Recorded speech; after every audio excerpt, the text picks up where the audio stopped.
Hello, hello, hello. This is Gresh from the I Am CEO podcast, and I have a very special guest on the show today. I have Natalie Setareh. Natalie, it's awesome to have you on the show. So glad to be here. Thanks for having me. Definitely excited to have you on. And before we jumped in, I want to read a little bit more about Natalie so you can hear about all the awesome things that she's doing. And Natalie is an award-winning makeup artist, author of the internationally recognized book, Be Your Own Makeup Artist, and a business educator. She's passionate about helping people find their confidence, whether she's teaching them how to apply makeup or run their small business in a saturated market. Natalie is a former military officer and holds a master's degree in international relations. Natalie, are you ready to speak to the IMCO community? Yes, I am. Awesome, awesome, awesome. Well, to kind of kick everything off, I wanted to rewind the clock a little bit, hear a little bit more on how you got started. Could you take us through what I call your CEO story? We'll let you get started with all the awesome work you're doing. Yeah, I mean, basically, I kind of was doing the whole check the boxes, go to college, do all that stuff. And I wound up in the military because they paid for my college. And I had a promise from my parents that they'd get me a car if I got a scholarship, not really knowing that the military was. Anyways, did the military, grew some thick skin, learned all about grit, and then left the military, was just no longer a fit, and went to grad school because I thought that was the next tick on the box that you do. And well, that wasn't really what I wanted to do. There wasn't enough flexibility in my personal life and also my professional life. And with my husband as well, we wanted to stay together. And so I dabbled into entrepreneurship, I had this, the business that I have today, and I actually started a trade and consulting business, an international strategy, and that kind of failed. Nobody cared about the academic and career that I had. They wanted me to do their makeup. And so I just was like, well, hey, I love doing makeup. I didn't know I could have just skipped all the other stuff. Although the other stuff is really what afforded me the discipline and the resilience to run a business and to scale it. So now I'm here and I am actually teaching people how to wear makeup because I found that there was a really big gap in the market. Lots of people selling makeup. You have lots of people applying makeup, but there's a lot of people who just want to learn. Men, women, the trans community, the marginalized communities, they have never really been taught and they've been underserved. So this is where my passion really is. And that's why I wrote my book and kind of where I'm at today. Nice. I definitely appreciate that, and I love, in true entrepreneurial form, you find that gap, and I heard you say that word grit, which I think that I've read and I've heard so many people saying that that's a true indicator, of success if you're able to kind of tap into that, and I love how you mentioned that those things contributed to the success that you have today is because you've been able to kind of learn those lessons, and it sounds like it's contributed to what you're doing now. For sure. For sure. The Nice. military is good for that.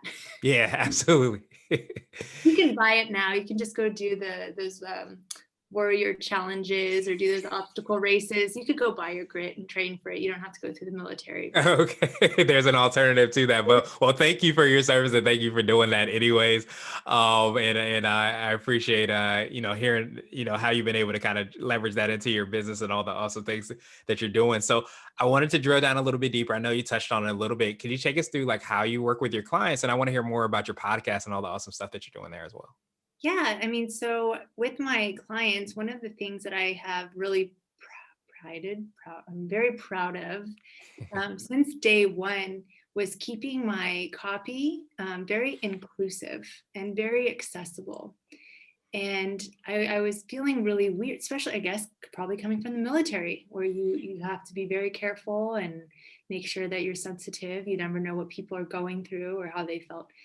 And so when I started my business, I was very intentional about not saying ladies or assuming, the gender or the race or the beliefs of anybody on the other side.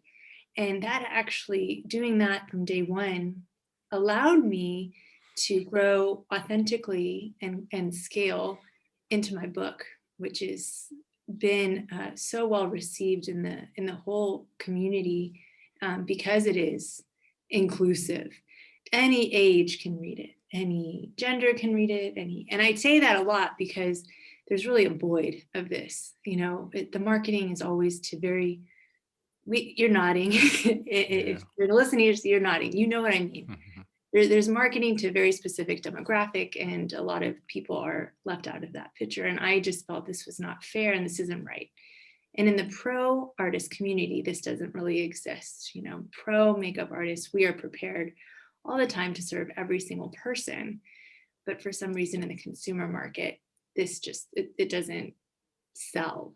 And so that's kind of where I saw the, I don't know if you know, the blue ocean and the red ocean. Mhm. Yeah, I kind of found my niche there and realizing, yeah, I really love showing people how to hold a brush. You know, I don't know how many men have come to me and been like, hey, can you help me with concealer? Like, yes, Mhm. I can. And it's not weird. You're not, you know, your masculinity is still solid. You Intact. don't have to worry about that. But yeah, so I don't know if that answered your question, but It definitely did. No, I appreciate you for sharing that. I appreciate you for doing that even more because I think so many times, and I think even probably this past year, some people have felt a lot more kind of, I guess, you feel lonely, I think, during certain times. And I think when you are trying to figure out, whether it's makeup or any other aspect of your life, and you feel like everything doesn't fit you or you don't fit in, you feel like you don't belong, you feel like it doesn't speak to you. That's why I love that inclusivity piece that you spoke to, so well of, and how you incorporated that into your business, because I think that's all of what we're all trying to do is have that human connection and that relationship and to build that. And I think that when you feel like you're alone so many times, that's, not to the good of society and the good of the world. So I appreciate you for doing that and how that's manifests itself in your business and your book and your podcast and everything. yeah, I mean, I'm glad to see now. I'm glad to see more inclusivity now and kindness, and I'm glad though that I was kind of on it before. You know, it wasn't a reaction. I was very Yeah. proactive and intentional. I think for business owners, when they when they're passion led, you know, with the entrepreneurial drive, when you stick to your morals and you stick to your values as a human and you grow something around that, you're going to have success and it's always going to feel right. You know, but it's really hard to reverse. It's really hard when you make that mistake to be like, oh yeah, we make mistakes, but it's hard if you go against your core to reach XYZ, you know. So that's really the core of my business, and making people feel beautiful and confident and loved, so much more than makeup. So Yeah, absolutely. Yeah, it goes so much deeper than that. And I love how you talked about that blue ocean strategy as well too, because I think so many times I often say if you run your own race, you can never lose. And I think that's almost where a lot of these blue ocean ideas and the implementation of them come from, is because so many times everybody's, or so many people I should say, are trying to be what everybody else is trying to be or build what everybody else is trying to build. But that's where, if you are intentional, if you're in alignment and you build and see that there's a gap and you stay true to who you are, that's where a lot of those opportunities sometimes come from. absolutely, absolutely. Awesome. So I wanted to drill a little bit deeper and hear about what I call your secret sauce. So this could be for yourself or your business or a combination of both, but what do you feel kind of sets you apart and makes you unique? You know, I I'm really intuitive, and I think I've always been like that since a kid, and I guess I'm also very empathetic. I was never the popular kid. I was always made fun of and never, I mean, never fit in. You know, like so many. And I always knew what it was like to be on the other side. I always knew what it was like to be, you know, not picked first or picked last. And when I have clients come to me, a lot of times they come to me because they don't know how to do their makeup, and they're insecure for something, right? This something that they have, I used quotes here. They think that there's something wrong with them, a scar or birthmark, maybe pigmentation, abuse. You know, I've had clients that had abusive past in childhood, and so I mean, I'm not a therapist, but I think that because I'm really able to just in those moments when I'm with a client understand and really say, no, you look at, I may, you know, I kind of make them look at themselves. I'm like, look, sometimes I have, this is kind of a general, sometimes I'll have like an Asian client, right? And they'll come to me and say they want this eye makeup that would be more for a Western eye, you know. And I'm like, I can do that, but look at your cheekbones, right? Look at your jawline. I mean, why can't we work? This is beautiful. Like this is, and you know, sometimes people don't get it. They don't ever have anybody tell them what is beautiful about themselves. You know, you're just like, you go your whole life and you never looked at it. So I think that that's my secret sauce, is that I'm good at tapping into the energy of my clients, and in a genuine way, right? I'm not giving platitudes. I do this because I love it, and I see beauty in every single face and every single story. And I think that's the only reason why I've been able to scale authentically and grow to where I am today. It wouldn't have happened otherwise. Yeah, I appreciate you for sharing that, and appreciate you obviously for doing that as well too, because you're absolutely right to sometimes kind of see um, through somebody else's lenses and somebody else's eyes, and I love, and I think you said the phrase, you know, it's more than makeup, because I think that when you're talking about beauty, you're talking about being appreciated and even being recognized and seen on an even deeper level. So much of that it doesn't happen. So I appreciate you for obviously, you know, helping out, you know, as far as the makeup piece, but I think that deeper level, that empathetic piece that you spoke to, the ability to be able to kind of look and see and feel and kind of have a conversation and connection with somebody is absolutely huge. And of course, everything else manifests itself from that. But I can definitely see that's why you've been able to kind of scale and grow, because everybody wants that connection, everybody wants that deeper, you know, relationship, and you being able to kind of do that is definitely something that's huge. I love that secret sauce. Oh, thanks. Like, I wish I could. Yeah, I think it's just life experience. We all have something within us that makes us good. And so Mhm. once we find it and we can use it for good, that's, I think, what more people should be worrying about versus competing and, you know, overnight successing. It should just be tapping into what already makes you great, you know. Yeah, absolutely. And scaling out kind of from there, and understanding that, and recognizing that, appreciating that, and just kind of going from there is absolutely huge. So it's so funny. I almost think that I've read this quote. I think it said that so many times when we stay true to ourselves and are in alignment with who we are, not only does it help us, you know, to reach who we are, to appreciate ourselves, but it also gives other people a reminder and permission to be themselves as well too. So I appreciate you so much for doing that, because you know, you don't want to be anybody else because everybody else is already taken, as they say. Right, exactly. As they say Oh, in German, genau. That's like genau is your German word of the day, but when you yeah. genau, exactly right. Good, now is the same thing. Okay, perfect. I don't have to skip my Duolingo today, so that's perfect. Get an extra point. There you go. So I wanted to switch gears a little bit, and I wanted to ask you for what I call a CEO hack. So this could be like an app, a book, or a habit that you have, but what's something that makes you more effective and efficient? Oh man, because I am like the least organized. Everything's organized in my brain. Um, what is something my CEO hack? You know, I don't know if it's a hack, but I do think that I I'm impatient, and if I want to do something, I just do it. And I figure it out like on the fly. I'll DIY it, right? And it might not be so good, but I'll do it and I'll learn a lot from it. And then I can outsource it if I need it. But I'm always like, if I have an idea, I always write them down. I have books of ideas, and I believe in the power of writing things down. Even if you even if you think it's silly, you write it down. It's crazy when you look back at your notes. The things that you write down, you end up normally doing, you know, even if they're not goals, even they're just ideas.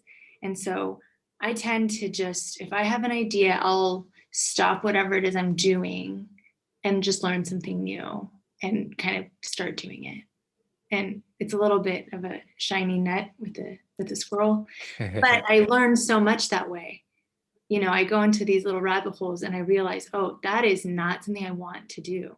And I've been down that hole, or this is not going to be worth it, or this is going to be worth it. And then you start finding these little gold mines. I think a lot of times not people, I think a lot of times as entrepreneurs, we tell ourselves I have to wait till X to do this, or I have to wait till I have this number of followers to do this, or I have to wait until I have this award, or until I've met this person or connected, podcast, right? I have a podcast. I started my podcast when my daughter, infant, was sleeping in the back seat of the car, because that was the only time I could create content. And the only content I could create was verbal, was audio. And I was just recording these silly little 5-minute episodes to nobody, but I was doing it, and nothing really happened with it until 2020. For 3 years, it just, that content, but slowly people started seeing that I had this podcast and they would screenshot it. So, not overthinking things, just act a little bit on those impulses, as long as they're not going to cost you a ton of money or put you in debt. I think that's my hack, is just do it. It's so cliche. It's so cliche, I guess you can say, but I think it's something that's huge that we all need to hear, very often, because I think so many times we're looking for that perfect time. We're looking for the stars to align, all those things that happen before you take action. But I almost feel like a lot of times you mentioned, the debt piece or making a big, huge, quote unquote, mistake. I think sometimes that comes because you don't take action fast. I think because you prepare and you over prepare, and maybe you have the opportunity to take action, you don't take that action, and then you hold on another year or 5 years or so down the line to where you do kind of make, a tremendous action. But I almost believe that making those kind of, I don't know if they were quick actions, but less than perfect actions allow you to kind of scale up to that quote unquote perfect, or get as close to perfect as possible. But I think myself as well too, just starting the podcast, it was, me just recording interviews and just adding an intro and outro, having all the ahs and ums and all those things in between everything. But you start to get better and better, not from, so much thinking about doing it, but from actually podcasting, actually doing whatever it is that you're hoping to do. So I love that hack. Yeah. Well, great minds think alike. There we go. And so I wanted to ask you now one of my favorite questions, which is the CEO nugget. So that could be like a word of wisdom or piece of advice, or it might be something, if you were to hop into a time machine, you would tell your younger business self. So it's funny you should say that. I haven't actually admitted this publicly to anyone. It's nothing that crazy, but I do believe in the word of the year. I do really believe in that. And I kind of thought it was kooky at first. There's so many cliche words, but my word this year was unapologetic. Mhm. And I'm not going to be sorry, or I'm not going to feel bad for who I am, because I know who I am to the core. I'm not perfect in any way, but I know the core is okay. Like I know, you know, I know I'm a good human. I have a good family that raised me, and so all of the other little things I don't need to worry about. Nobody's looking at me as much as they're looking at themselves. The insecurities that we have, or the second guessing that we have, or putting out content. Sometimes we are like, oh, I don't know if it's going to be good, or maybe it's not. Maybe I forgot to include this. Oh no, they're going to think I'm not an ex. Like we always just downplay ourselves. And I think for me especially, I was like, I don't want to do that anymore. Like I have 2 kids too, and I'm not like, I can't always read to them every night. Sometimes the day it's like 9 o'clock over the bedtime. I'm doing my best. And we are the hardest on ourselves. We put so much pressure on ourselves. And I think even with this pandemic, when everything was shut down and we're supposed to calm down and be slow, we're still doing so much. We're still putting so much pressure on ourselves to produce or learn or grow or get fit or all these things. Instead, we need to take a step back, be like, okay, what's really important? Like, what's going to be important when I'm 80, and what can I work towards that's going to help that? It's not these little minutia. And so for me, the nugget is being unapologetic of who you are, and just don't worry. Just be who you are and go forth and do great things. Treat people with kindness and respect and love and fairness, and just that's it. Don't apologize for all the things that you're not doing, you know, nobody cares.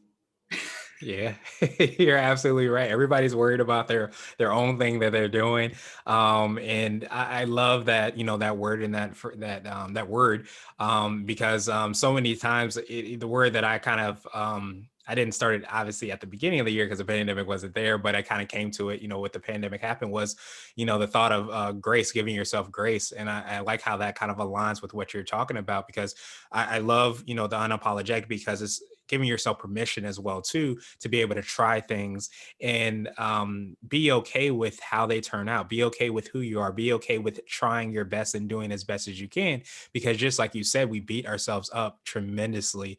And I'm not sure exactly why. I'm not a doctor or anything either, but it doesn't do ourselves, any better to do that. It doesn't do the world or the society better in order for us to beat ourselves down. So to be unapologetic about who you are, to step into, whoever you are, and try to do the best is something that I think we all can grab onto and hold on to. So I appreciate that nugget. Yeah, I hope it's a nugget. Yeah, I think it's a nugget. We'll count it. I'm Yeah, allowed so to. we'll These days, I'm in my mind a lot, but I'm not going to be apologetic. That's how I am. exactly. I won't be as well. So I wanted to ask you now my absolute favorite question, which is the definition of what it means to be a CEO. And we're hoping to have different quote unquote CEOs on the show. So Natalie, what does being a CEO mean to you? CEO is where knowing all the different aspects of business and managing them at a high level with strategy. I mean, I really respect CEOs. I think it's a buzzword. Sometimes you think of CEOs. I mean, you really have to know what's going on in marketing, in human resources, in customer service. I mean, that's just three things that come to mind. I mean, there's so many parts of running a small business and being an entrepreneur. And when you're the CEO, you're likely running all of those things. And the only way you can actually be a successful CEO is to run those well and with revenue and profit, right? So I think it's something that you work towards and you dig deep into. I wouldn't say I have a lot of learning to do, because to me it's like, okay, I aspire to either be a real life CEO or hire a CEO. That's when like you have something that needs leadership and organization and vision, and it's not just a buzzword where you can really shift and pivot and do good things in the world with a good CEO. And you could also burn your business into the ground with somebody, and that could be us, right? Like, just it's easy to spiral. So yeah, steadfastness. A CEO is someone or a position in which they can really, they're futuristic and visionary, but with really operational and tactical leadership. Like, you have to have both. Yeah, I definitely appreciate that definition, that perspective, and I think thinking about all the different pieces, of a business and how they overlap, they integrate into each other, and it's a lot, that you don't necessarily always do, but you want to make sure that you have an awareness of, or at least you have the right people in place in order for that to happen. And I love that visionary piece and the ability to kind of see the future and see where you're trying to take the ship, so to speak, and be able to make those adjustments based off of that. And I think that the CEO has an eye on everything that needs to be done, but at the same time understands where everything's going, and it could be done well or not so well. So it just depends on the CEO. But I love that kind of holistic definition and perspective. Yeah, I think about the military too. I mean, you have general. They could have been enlisted, or they could have gone in as an officer after college or through the service academies. But regardless, in the military, you know what every rank does, and every rank has to kind of pay their dues. And eventually, you get to the point where it's a lot more competitive to get rank. And I think that's what makes such good leaders, is when you actually know what's happening at every level. Kind of work, you got to know how to work hard. You got to have worked hard, but you also, at one point, it shifts from working hard to working smart. Mm. So I think, yeah, CEOs need to kind of know that to be successful. I think. I don't know. I could be wrong. No, you sound right to me. And I think you're absolutely right. Being able to kind of, I don't know, I don't want to say flip the switch, but that's what was coming to mind about, the difference between, being able to roll up your sleeves and understanding where, especially your time is best spent in order to make sure that you are, taking the ship or whatever on the right direction, and you're hitting that goal that you ultimately set as an organization. So truly appreciate that definition, Natalie, and I appreciate your time even more.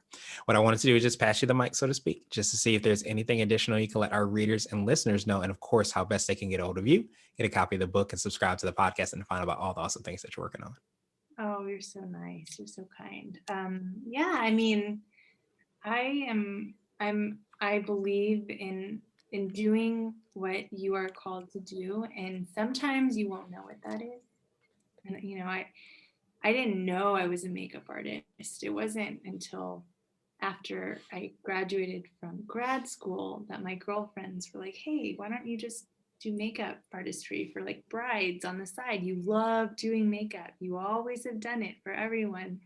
I said, "I was in the military. I can't." "No, yeah, you can. You don't need to fit into a little perfect box. Like, you can be, a pastry chef and a bodybuilder, or like a military officer and a makeup. I mean, you could be. There's no." And so my advice would be to quit worrying about what people think, and to just do it and try it. And it could fail. Like, I didn't talk about my failed business, but I had a failed business, and I really thought that one was going to be the key to my success, and it wasn't. And I would have never known that had I not done it. And who knows, maybe down the road that avenue will open up. But one thing I see a lot of is people just giving up before they even try. So don't give up. Just try and find your niche. And it could take a while. I'm not gonna lie, it doesn't just happen overnight. Sometimes it just, you dig deep and you have to do everything before you find the niche. But I'm a rambler, so I'm gonna stop. You can find me on Instagram at Natalie Setareh, Facebook under the same, Clubhouse. I think I'm Natalie Setareh everywhere except on YouTube. I'm Setareh Beauty. And my book is Be Your Own Makeup Artist. Podcast is under the same name. You can get the book at Amazon, Target, Walmart, all the big retailers. And it's also available in German if you randomly, just fun fact. So it is circulating shelves here in Germany. So thanks so much for having me.